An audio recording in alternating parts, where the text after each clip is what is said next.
Ծննդոց գրքի կենսաուսումնասիրություն։ Ընդհանուր ուրվագիծը։ Աստվածաշնչի ամեն գիրք ընդհանուր ուրվագիծ ունի։ Ծննդոցի ընդհանուր ուրվագիծն այսպիսին է. Աստված ստեղծեց, Սատանան ապականեց, մարդն ընկավ, իսկ Եհովան խոստացավ փրկել։ Երբ մի մոռացեք երբեք այս 4 դրույթները։ Թեև ծննդոցը 50 գլուխ ունի, այն միանգամայն պարզ է, կազմված է 3 բաժիններից։ Առաջին և երկրորդ գլուխներն առաջին բաժինն են, 3-ից մինչև 11-րդ գլուխները երկրորդ, և 12-ից մինչև 50-րդ գլուխները երրորդ։ Յուրաքանչյուր բաժին սկսվում է անունով։ Առաջին և երրորդ բաժնում անունները հրաշալի են, սակայն երկրորդ բաժնում ոչ։ Առաջին բաժնում մենք ունենք Աստված անունը, երկրորդ բաժնում օձ, իսկ երրորդ բաժնում Եհովա։ Աստված ստեղծեց, օձն ապականեց, իսկ Եհովան կանչեց։ Աստված ինչ ստեղծեց։ Աստված ստեղծեց երկինքն ու երկիրը, սակայն սա ամենը չէ։ Վերջապես Աստված ստեղծեց մարդուն, որովհետև երկինքը երկրի համար է, երկիրը մարդու, իսկ մարդը Աստծո։ Աստծո ստեղծագործությունից հետո բանսարկուն, այսինքն օձը, գաղտագողի մոտեցավ ապականելու նպատակով։ Նա իրականում ապականեց Աստծո ստեղծագործությունը, ապստամբությամբ սկսելով և ապստամբությամբ վերջացնելով։ 11-րդ գլխում բացահայտվում է ընկած ցեղի ապստամբության բարձրության աստիճանը։ Ոչ մի հույս, այնուամենայնիվ հույս կար, որովհետև Եհովան եկավ, որ կանչի Աբրահամին նոր սկիզբ դնելու համար։ Ալելույա, Աստված ստեղծեց, օձն ապականեց, բայց Եհովան կանչեց։ Որ բաժնում ենք գտնվում։ Կարող եմ վկայել, որ 50 տարի առաջ ես երկրորդ բաժնում էի, սակայն այսօր ես երրորդ բաժնում եմ։ 50 տարի առաջ ես ապականված էի օձից, սակայն հիմա ինձ կանչել է Եհովան։ Առաջին հայացքից թվում է, թե առաջին 2 գլուխները Աստծո ստեղծագործության մասին են։ Այնուհետև հաջորդ 48 գլուխներում մենք տեսնում ենք 8 մեծ մարդկանց կենսագրությունները՝ Ադամի, Աբելի, Ենովքի և Նոյի մի խմբի, որը բաղկացած է 4 մարդուց՝ Աբրահամի, Իսահակի, Հակոբի և Հովսեփի, մեկ այլ խմբի, որը նույնպես բաղկացած է 4 մարդուց։ Յուրաքանչյուր խումբ պատկանում է տարբեր ցեղի։ Առաջին 4-ը պատկանում են Ադամի ցեղին, իսկ վերջին 4-ը Աբրահամի։ Ծննդոց գրքում 2 հայրեր կան՝ Ադամը ստեղծված ցեղի հայրը և Աբրահամը կանչված ցեղի հայրը։ Դուք ո՞ր ցեղին եք պատկանում՝ ստեղծված, թե կանչված։ Բոլոր կանչվածները Աբրահամի որդիներն են։ Գաղատացիներին 3-ը մեզ ասում է, թե Հիսուս Քրիստոսին հավատացողն Աբրահամի որդի է, Խոսքեր 7:29։ Ալելույա, ինչ-որ ժամանակ մենք ստեղծված ենք եղել, իսկ հիմա կանչված ենք։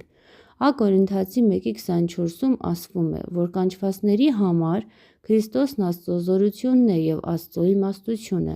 Մենք այլևս ստեղծված ցեղ չենք, այլ հավիտյան կանչված ցեղ, կանչված, որ հաղորդակից լինենք և վայելենք Քրիստոսին։ Ամեն։ Կենտրոնական միտքը։ Աստվածաշնչի յուրաքանչյուր գիրք ունի նաև կենտրոնական միտք։ Ծննդոցի կենտրոնական միտքն է Քրիստոսն ընկած մարդու հույսն ու փրկությունն է, և Աստված այնպես կանի, որ ընկած մարդը կիրականացնի իր մտահաղացումը Քրիստոսի միջոցով։ Ծննդոց գրքի իրական և խորը հասկացողությունն ունենալուց անմիջապես հետո կտեսնենք, որ այն Քրիստոսին ներկայացնում է որպես ընկած մարդու հույսն ու փրկությունը։ Քրիստոսի միջոցով Աստված ընկած մարդուն հնարավորություն կտա իրականացնել իր նպատակը։ Ծննդոցը գիրք է, որի կենտրոնը Քրիստոսն է, և Քրիստոսը կյանք է նրանց համար, ում նա վերականգնեց անկումից։ Ինչու է այս գիրքը առաջին 2 գլուխներում այսպիսի տեղեկություն տալիս ստեղծագործության մասին։ Ինչու է այն հաջորդ 48 գլուխներում մեզ 8 անձանց կենսագրություն տալիս։ Մեզ ավելի խորը հասկացողություն է հարկավոր։ Թվում է, թե առաջին 2 գլուխը ստեղծագործության մասին է, սակայն սա մակերեսային է։ Հիմնական միտքը կենտրոնացած է կյանքի վրա։ Այս 2 գլուխները կյանքի մասին են։ Ստեղծագործության մասին բավականաչափ մեկնաբանություն տալու համար դրանք չափից ավելի պարզ են և համառոտ։ Ծննդոց 1 և 2 գլուխներում Առաջին և երկրորդ գլուխներում Աստված մտադրություն չուներ ստեղծագործության մասին խոսել, նա մտադիր էր խոսել կյանքի հայտնության մասին։ Նայեք այս գլուխներին, նախ հիշատակվում է, որ Աստված ստեղծեց տիեզերքը և որ տիեզերքն ավերվեց դառնալով անձև, դատարկ և խավարով լի։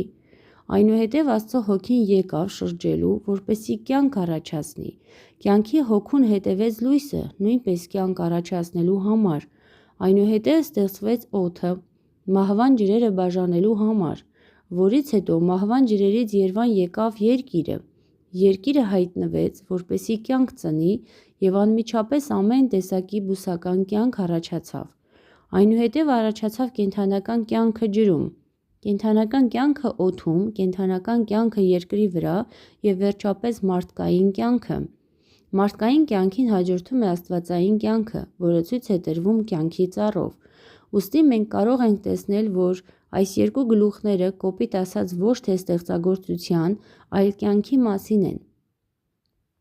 Ինչու կասեք 8 անձանց կենսագրությունների մասին։ Ինչ կասեք 8 անձանց կենսագրությունների մասին։ Եթե կրկին ուշադիր կարդանք Ծննդոց գիրքը, հնարավոր է զարմանանք, որ դրանում շատ քիչ բան է ասվում այդ մարդկանց կատարած գործերի մասին։ Այստեղ գլխավորապես խոսվում է նրանց կյանքի, ապրելակերպի և Աստծո հետ նրանց ճանապարհի մասին։ Աստվածաշնչում քիչ է խոսվում այն մասին, թե ինչ արեց Ադամը, սակայն այնտեղ ասվում է, թե նա որքան ապրեց՝ 930 տարի։ Եթե մենք գրեինք Ադամի կենսագրությունը, հարյուրավոր էջերի կարիք կունենայինք, որպեսզի պատմեինք աշխատանքի և այն ամենի մասին, ինչ նա արեց։ Սակայն Ծննդոցում մեզ միայն ասվում է, թե Ադամը ինչպես քայլեց Աստծո ներկայության մեջ։ Այնուհետև մենք գալիս ենք Աբելին, հետո Ենովքին։ Ենովքի մասին Ծննդոցը ոչինչ չի ասում, բացի նրանից, որ նա քայլեց Աստծո հետ և ի վերջո վերցվեց Աստծո մոտ։ Սա հրաշալի է։ Հուսով եմ, որ ես էլ ոչինչ չանող և ոչինչ չլինող, միայն Տիրոջ հետ քայլող այդպիսի անձ կլինեմ մինչև այն օրը, երբ կվերցվեմ իր հետ լինելու համար։ Հնարավոր է հարցնեք. միթե Նոյը ոչինչ չարեց։ Այո, նա որոշ աշխատանք կատարեց, սակայն ոչ իրենով և ոչ իր համար։ Նա ամեն ինչ արեց Աստծո հայտնության համաձայն և Աստծո նպատակի համար։ Այնուհետև անցնում ենք Աբրահամին, Իսահակին, Հակոբին և Հովսեփին։ Մենք տեսնում ենք, որ Աբրահամը,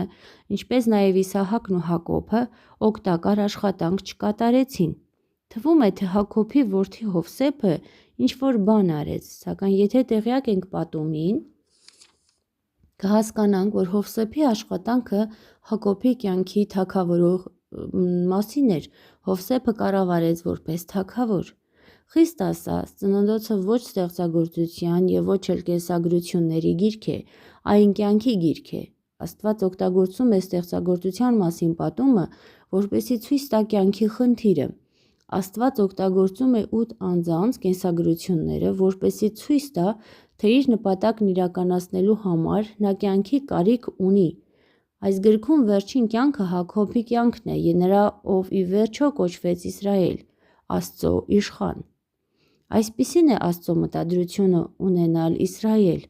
Մենք բոլորս պետք է բերվենք այն տեղը, որտեղ Աստված կարող է մեզ իր Իսրայելը համարել։ Սա ամբողջությամբ կյանքի խնդիր է, հետևաբար Ծննդոց գիրքը կենտրոնացած է կյանքի վրա, և այս կյանքը Քրիստոսն է։